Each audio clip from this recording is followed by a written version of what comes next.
여러분 이거 뉴스 보셨을 겁니다.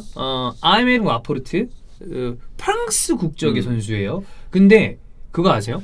라포르트 생각보다 프랑스 선수라는 거 모르는 분들도 있습니다. 그럴 수 있을 거라고 봐요. 이미지가 빌바오에서 뛰었던 이미지가 커서 그래. 그러니까 그리고 이 선수가 또 프랑스 대표팀에 붙박이로 계속 왔다 갔다 하는 선수도 아니니까 그쵸. 스페인 아니야? 그리고 이름도 뭔가 이게 예전에 라포르테라고 불릴 때 있었어요. 그쵸. 근데 그때도 사람들이 그래서 스페인 선수라고 얘기하는 분들이 생각보다 덜어 좀 있었어요. 그걸 이제 프랑스식? 아무튼 잘 모르겠지만 그 유니폼도 대표팀 유니폼을 입고 좀 사진이 몇 번 찍혀야지 얘가 이 나라구나 하는 거 알 텐데 그 표본이 없잖아요. 그러다 보니까 더 라포르트의 국적은 우리가 좀 헷갈릴 수밖에 없는 부분이 있었던 것 같아요. 물론 뭐 축구를 쭉 오래 계속 깊이 보시는 분들이야 그거 모르는 경우는 드물겠지만 모든 분들이 축구를 그렇게 보지는 않으니까 그렇죠. 그게 스페인 아니야? 라고 생각하시는 분들이 생각보다는 있다. 예. 그리고 우리가 이 라포르트가 지금 엄연히 따지면 맨시티의 주전은 아니잖아요. 이제는 디아스와 스톤스가 주전이고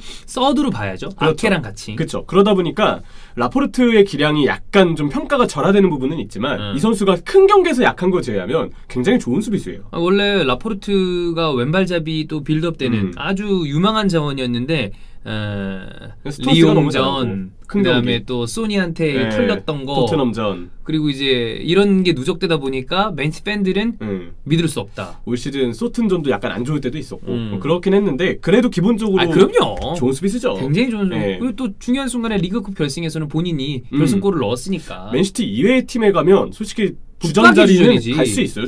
아스날 주시면 뭐 저라고 봤습니다. 그럴 그렇죠. 리는 없지만. 예. 라포르트가 끔찍한 반응을 할 뻔했는데. 라포르트도 도전하고 싶다면. 진짜 도전하고 싶다면. 진정한 도전을 위해서라면 아스날에 한 번씩은 오셔야 된다. 예, 진짜 진정한 도전. 그렇죠. 프로로서의 마인드 테스트. 내가 과연 축구 선수를 하는 것이 맞는가. 이런 어떤 그런 심각한 고뇌에 빠질 때 그럴 때 아스날로 오면 됩니다. 이 라포르트가 지금 기화설이 떴습니다. 마르카에서 보도가 얘기가 나왔는데요. 아이메르 라포르트는 프랑스에서 스페인으로 국적을 변경할 것이다. 유로 본선 출전을 희망하는 그는 엔리케 감독, 지금 스페인 대표팀의 루이스 엔리케가 감독으로 임하고 있죠. 엔리케 감독의 선택을 기대하고 있다라고 했습니다. 덧붙여서 호세 알라베스가 트위터를 통해서 이제 소식을 전했는데 내일 라포르트의 국적 변경 소식이 발표될 것이다. 그는 루이스 엔리케의 부름을 받을 것이라고 했어요. 요 정도 얘기 나오는 거 보면 내가 보기엔 이거 진짜인 것 같아요. 여기서 내일은 이제 한국 시간으로 딱 12일 오늘이 되거든요. 이제 뭐 수시간 후면 만약에 진짜라면 얘기가 나오겠죠. 그렇죠. 이제 확실하게 발표가 나겠죠. 그치. 일단 루머를 통해서라면 지금 국적 변경 소식이 발표될 수 있다라고 일단 얘기를 하고 있고 이 라포르트라는 선수의 이 국적 관련해서 다룰 수 있는 얘기들이 있습니다. 일단 바스크인 증조 부모를 둔 바스크 혈통의 프랑스인이에요. 그러다 보니까 원래부터 프랑스와 스페인의 이중 국적을 가진 인물이고요. 이게 우리는 이런 식의 어떤 이중 국적자가 많이 없잖아요. 한국 사람들의 어떤 그게 근데 여기는 그래서 국적은 이런데 대표팀은 저기 가서 뛰고 뭐 할머니는 이렇고 할아버지는 이렇고 이런 게 많으니까 우리는 되게 어색한데 얘네들은 이게 그렇게 어색한 일은 아닌 것 같아. 그렇죠. 이렇게 조상이 다른 나라의 인물이어가지고 실제로 그 국적을 따내는 경우들도 있고. 맞아요. 유럽에 보면은 그 아시아계 선수들도 은근히 많죠. 좀 있어요. 네, 그 리즈 유나이티드 뛰고 있는 스트릭 선수. 스트릭. 인도네시아계예요. 그래. 그래서 그 신태용 감독이 어떤 대표팀에서 이 선수 한번 뽑고 싶다. 약간 이런 뭐 루머들도 돌고 하는데 뭐 그런 얘기들이 있습니다. 그래서 그동안 태어난 곳이었던 프랑스 대표팀을 본인은 선택해왔어요. 프랑스에 조금 더 애정이 있었던 것 같습니다. 프랑스 대표팀을 선택했고 연령별 대표팀도 쭉 프랑스에서만 뛰었어요. 성인이 되어서도 스페인, 그러니까 빌바오에서 뛴 시간이 특히 길었죠. 빌바오에서 뛴 시간이 5년 이상이 지나자 스페인 대표팀에 차출될 수 있는 자격을 얻게 됐는데 근데 본인은 계속 프랑스 대표팀을 선택했습니다. 심지어 유로 2016 지난 유로 대회를 앞두고 스페인 대표팀의 뭐 델보스케라든지 아니면 로페텍이라든지 대표팀의 감독들 혹은 관계자들이 너 스페인으로 와라 라고 직접 제의를 하기도 했는데 그래도 프랑스, 내가 태어난 곳이니까. 근데 중요한 건 나는 프랑스, 근데 프랑스는 안 부르네. 이게 이제 여기서 골 때리게 되는 거지. 그런 일이 있었던 거죠. 우리가 결국 이런 배경에서 라포르트가 일단 첫 번째로 프랑스를 좋아했다. 하지만 왜 지금 기아 얘기를 나오고 있는가? 이 부분을 이제 생각을 해야 되는데요. 결국 프랑스 대표팀에서 출전을 한 경기도 못했습니다. 안 불러요. 사실 부를 법한 아주 좋은 자원임에도 불구하고 안 부르더라고. 그렇죠. 그래서 일각에서는 그동안 데시안한테 찍힌 거 아니냐 뭐 이런 얘기들까지도 좀 나왔었잖아요. 근데 이거 알 수 없으니까 우리가. 근데 여기서 오해해서는 안 됩니다. 출전은 못했어요. 근데 그래. 차출은 되긴 했습니다. 그래, 차출은 돼요. 그렇죠. 일단 어떤 상황들이 있었느냐? 2018년 11월입니다. 프랑스 대표팀에 그래도 움티티가 자주 들락날락하던 시절에 움티티가 부상으로 빠져서 이제 라포르트 백업으로 발탁하겠지. 맨시티에서 이때 잘했거든요. 그래. 그렇게 기대를 했습니다. 근데 크리스탈 팰리스에서 뛰고 있던 마마두 사코가 대신 발탁되고 맨시티에서 그때 탑급 활약을 하던 그치. 라포르트는 대표팀에 뽑히지 않았어요. 조금 이해하기가 어렵죠. 그렇죠. 그 르키프에서는 라포르트가 프랑스 멤버들과 어울리지 못한다라는 얘기를 하기도 했고 또 이런 루머도 있었어요. 그리즈만과 사이가 안 좋다. 그리즈만은 이 바스크 지역 레알 소시에다드 출신이고 라포르트의 경우는 같은 바스크 지역이지만 빌바오 출신이다 보니까 소시에다드, 빌바오 그 라이벌리가 좀 있기는 하죠.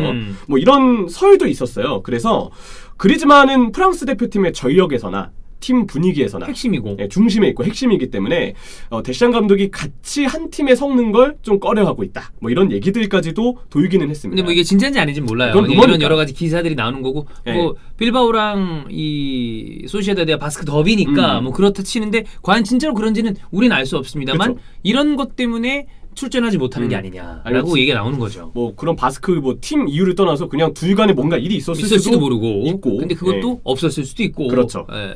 2019년 9월에 프랑스 대표팀 명단에 발탁은 됐습니다. 근데 이때 하필 명단 발탁 이후에 치른 프리미어리그 경기에서 다쳤어요.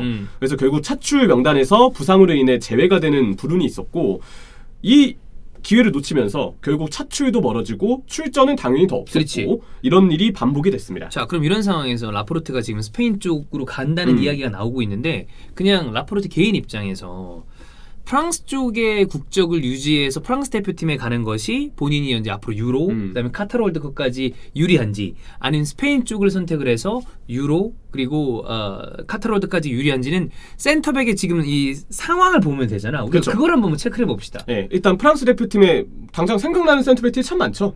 아펠 바란, 뭐 우파메카노도 있고, 우파메카노 있고, 요즘에 이제 리버풀 링크가 있는 코나테, 그다음 킴펜베, 주마, 주마도 있고, 이 대표팀에 차출되었던 일단 미카엘 헤난데스. 그래, 미카엘 헤난데스 계좌라니까. 이 멤버들 한번 보겠습니다.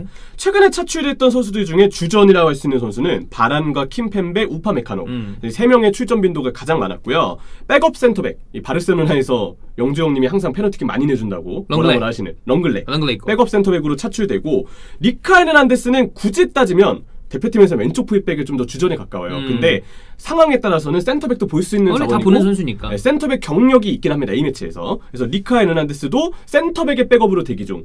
커투주마도 센터백의 백업으로 대기 중입니다. 일단 주전들 3명도 막강하죠. 그리고 백업 3명도 대표팀에 차출될 만한 네임밸류가 있죠. 그리고 어린 재능들 빡세. 자가도. 자가도 그래. 뎁스는 차지할 수 있으니까. 그래. 그리고 이제 지금 낮은 발에서 뛰고 있는 코나테. 이 선수들까지 기본적으로 센터백 뎁스가 아주 두터운 편이에요. 두터워. 프랑스 선수단 자체가 모든 전 포지션에 걸쳐서 두터워. 그렇죠. 그러다 보니까 라포르트가 이미 발탁이 안 되고 있던 시점에서 무언가 대표팀 커리어에서의 확실한 반전을 기대하기는 어려웠을 쉽지 것이다. 않다. 그런 부분을 알 수 있고 스페인으로 우리가 이제 넘어가 봐야 돼요. 가보자. 스페인은 당연히 세르히오 라모스 라모스 생각나고 뭐 여러 자원들이 생각이 나는데 우리가 생각하는 뭐 스페인 나초 페르난데스도 있고 여러 자원들이 있지만 기본적으로 대표팀에서 차출되었던 선수들은 주전 세르히오 라모스, 왼발 잘 쓰는 비아레알의 파우토레스, 그리고 백업으로 볼 수 있는 선수들은 맨시티, 뭐 당연히 바르셀로나 링크가 진한 에릭 가르시아, 이니고 마르티네스가 있구나. 대표팀에 자주 뽑힙니다. 그리고 디에고 요렌테, 리즈에 이렇게 뽑히는 경우들이 있어요. 1년 정도 최근 뽑혔던 선수들 센터백은 한 5명 정도로 볼 수가 있는데 일단 왼발 센터백만 해도 이 중에 2명이나 됩니다. 파우토레스, 이니고 마르티네스는 왼발을 잘 쓰는 선수들이에요. 그러다 보니까 라포르트도 왼발을 쓰고 대표팀에서 뭔가 차출이 된다 하더라도 경쟁이 불가피하긴 합니다. 근데 프랑스하고 비교했을 때 스페인은 몇 가지 변수가 있어요.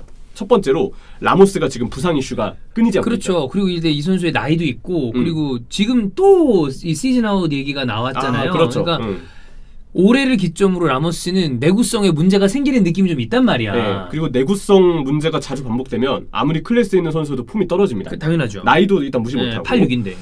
그리고 이제 라포르트는 기본적으로 고점이 최고점을 어쨌든 굉장히 높게 잡아야 되는 굉장히 선수잖아요. 잘하는 선수죠. 그렇죠. 그러다 보니까 기본적으로 왼발 센터백의 파우토레스, 이니고 마르티네스가 있다 한들 루이스 엔리케는 라포르트를 조금 더 높게 볼 수 있는 여지가 크겠고 있다. 저는 에릭 가르시아는 글쎄 모르겠어요. 저는 이 선수가 맨시티한테 왼스트에 있을 때 어떤 행보 때문에 약간 미운 털이 박힌 것도 있겠지만 수비력에서는 저는 좀 의문부가 남는 센터백이거든요. 일단 그리고 이 선수가 바르셀로나로 이적을 거의 뭐 확실시 되고 있으니까 가서 하는 걸 좀 더 봐야지. 왜냐면 그죠? 아직 나이가 어린 선수니까. 이런 걸로 그냥 쓱 봤을 때는 스페인 대표팀 쪽으로 넘어가는 것도 괜찮은 선택처럼 보이긴 합니다. 기화설이 나오는 건 그리고 어느 정도 지금 거의 유력한 거잖아요. 그런 것 같아. 아마 엔리케하고 어느 정도 얘기가 됐기 때문에 그거 얘기 없이 그냥 하진 않았을 거예요. 바보도 아니고. 그렇죠. 그래서 제가 봤을 때 스페인 대표팀은 충분히 본인이 들어갔을 때 주전을 약속받은 것 같다. 경쟁력이 있을 것이다. 네, 그렇게 보는 게 좀 맞는 것 그렇습니다. 같습니다. 이 선수 못하는 선수면 또 뭐야 이거 할 텐데 잘하는 선수니까. 야, 그러면 잉글랜드 스톤스랑 포르투갈 디아스 그리고 스페인의 라포르트까지 그렇지. 각 대표팀 주전들이 맨시티에 다 있어요. 아케도 네덜란드 주전이잖아요. 맞아. 그렇지. 그러면 뭐 와. 메시 수비진이 왜 요즘에 이 강력함을 네. 보여주는지 물론 또 풀백 측면에서는 아쉬운 선수들이 있죠. 진첸코는 좋으나 맨디가 아쉽고. 축구의 지금 벤자민 맨디. 네. 그리고 칸셀로는 최근에 폼이 약간 또 아쉬운 게 있고 그렇죠. 그러면 또 워커는 좋고 이런 왔다 갔다가 있는데 그래서 요거는 아마 조만간 우리가 오피셜한 뉴스를 좀 볼 수 있지 않을까 그쵸. 이런 생각이 드는데 이해가 가는 선택이다. 이렇게 보시면 되겠습니다.